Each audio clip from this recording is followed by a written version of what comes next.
Hi, hello and welcome to Akshita's Creation. இன்னைக்கு நம்ம மிளகு தக்காளி கீரை எப்படி செய்யறதுன்னு சொல்லி பார்ப்போம். நான் இன்னைக்கு பொரியல் மாதிரி செஞ்சு காமிச்சிருக்கேன். இது உடம்புக்கு ரொம்ப நல்லது. இந்த மவுத் அல்சர் இருக்கவங்க அவங்கெல்லாம் இந்த கீரை சாப்பிட்டா ரொம்ப நல்லது. நம்ம வயிற்றுக்கும் இது ரொம்ப நல்லது. நார்மலாக வாயில் புண்ணு இருந்ததுன்னா ஒரு 4 இலையை பச்சையாகவே எடுத்து நல்லா மென்னா நல்லாயிரும்னு சொல்லுவாங்க. அவ்வளோ மெடிசனல் வேல்யூஸ் இருக்குது இந்த கீரையில். ரொம்ப நல்லது இந்த கீரை. நார்மலாகவே கீரை காய்கறின்னு ரொம்ப நல்லதுன்னு சொல்லுவாங்க. எங்கள் சேனல் இன்னும் சப்ஸ்கிரைப் பண்ணலைன்னா சப்ஸ்கிரைப் பண்ணுங்கள். வாங்க இந்த கீரை எப்படி செய்யறதுன்னு சொல்லி பார்ப்போம். ரொம்ப சிம்பிளாக மிளகு தக்காளி கீரை பொரியல் எப்படி செய்யறதுன்னு சொல்லி பார்ப்போம். கடுகு தாளிக்க தேவையான அளவு, பெருங்காயத்தூள் ஒரு பிஞ்ச், சால்ட் தேவையான அளவு, வெங்காயம் ஒரு கை அளவுக்கு எடுத்திருக்கேன், சின்ன வெங்காயம் எடுத்துக்கோங்க, ஒரு வரமிளகா, 4 பல் பூண்டு, 1 ஸ்பூன் சீரகம். இப்போது நம்ம வச்சுருக்க வெங்காயம், வரமிளகா, பூண்டு, சீரகம் இது 4த்தையும் எடுத்து இடிச்சு எடுத்து வச்சுக்கலாம். கட் பண்ண தேவையில்லை. இப்போ நம்ம இது எல்லாத்தையும் ஒட்டுக்கா போட்டு இடிச்சுக்கலாம். இதுக்கு நான் ஒரு கட்டு மிளகு தக்காளி கீரை எடுத்து நல்லா பிச்சுட்டு நல்லா பொடி பொடியாக வெட்டி வச்சுருக்கேன். நல்லா கீரையை வாஷ் பண்ணிக்கோங்க. ஏன்னா யூஸ்வலாக கீரையில் ரொம்ப மண் இருக்கும். ஸோ நல்லா 2-3 டைம் நல்லா வாஷ் பண்ணி எடுத்துக்கோங்க.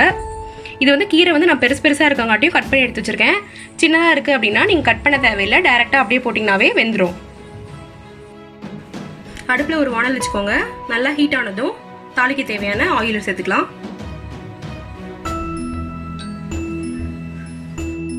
ஆயில் நல்லா ஹீட் ஆயிடுச்சு. இப்போ வச்சிருக்க கடுகையும் பெருங்காய தூளையும் சேர்த்துக்கலாம்.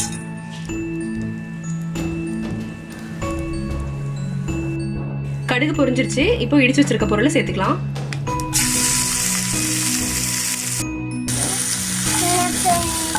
வெங்காயம் பூண்டு நல்லா வதக்கி விட்டுக்கோங்க. இப்போ வச்சிருக்க கீரையை இதில் சேர்த்துக்கலாம்.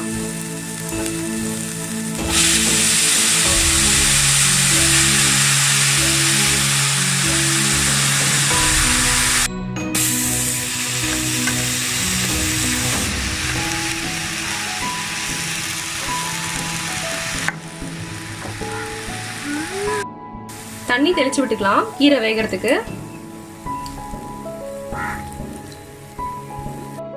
எப்பவுமே கீரை பொரியலுக்கு உப்பு நம்ம முன்னாடி சேர்த்தக்கூடாது.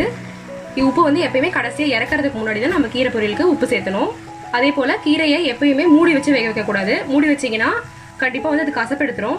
ஸோ நம்ம க்ளோஸ் பண்ணாமல் எப்பயுமே க்ளோஸ் பண்ணாமல் தான் கீரை பொறுத்த வரைக்கும் சமைக்கணும். இப்போ பாருங்கள், கீரை ஆல்மோஸ்ட் ஃபுல்லாகவே குக் ஆகிடுச்சு.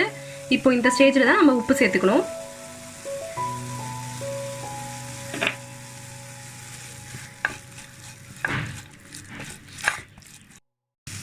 நார்மலாகவே மணத்தக்காளி கீரை கொஞ்சம் கசப்பு தன்மையோட தான் இருக்கும். இப்போ அதனால் அதை நம்ம அவாய்ட் பண்ணுறதுக்காக கொஞ்சம் தேங்காய் துருவி சேர்த்துக்கலாம். துருவ முடியாதவங்க மிக்சியில் போட்டு கொஞ்சம் பல்ஸ் பண்ணி எடுத்துக்கோங்க. நான் இன்னைக்கு பல்ஸ் பண்ணி எடுத்துருக்கேன். ஒரு 2 ஸ்பூன் அளவு சேர்த்துக்கலாம். இப்போ நல்லா கலரி விட்டுக்கோங்க.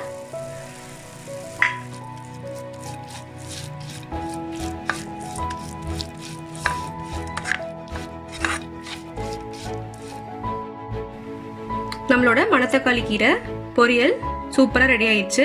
இது கீரை யூஸ்வலாகவே ஜென்ரலாக நம்ம என்ன சொல்லுவாங்கன்னா ரொம்ப இம்யூனிட்டி இருக்கும்னு சொல்லுவாங்க. So green leafy vegetables daily நம்மளோட ஃபுட்டில் சேர்த்துக்கிட்டது ரொம்ப நல்லது. ஸோ இதை வீட்டில் எல்லாம் கண்டிப்பாக ட்ரை பண்ணி பாருங்கள். ரொம்ப சிம்பிளாக செய்யக்கூடிய ஒரு டிஷ் தான் இது. இப்போ நம்ம இதை சர்வ் பண்ணிடலாம். பாருங்கள், பார்க்குறதுக்கே எவ்வளோ அழகாக இருக்குன்னு. சாப்பிட்டாலும் ரொம்ப ருசியாக இருக்கும். ஸோ எல்லோரும் உங்கள் வீட்டில் கண்டிப்பாக இதை செஞ்சு சாப்பிடுங்க. சாப்பிட்டு உங்களோட கமெண்ட்ஸ் எங்களுக்கு ஷேர் பண்ணுங்கள். எங்கள் சேனல் இன்னும் சப்ஸ்கிரைப் பண்ணலைன்னா சப்ஸ்கிரைப் பண்ணுங்கள். உங்கள் ஃப்ரெண்ட்ஸ் ரிலேட்டிவ்ஸ் எல்லாருக்கும் எங்களோட சேனல் பற்றி சொல்லுங்கள். தேங்க்ஸ் ஃபார் வாட்சிங். Keep supporting us.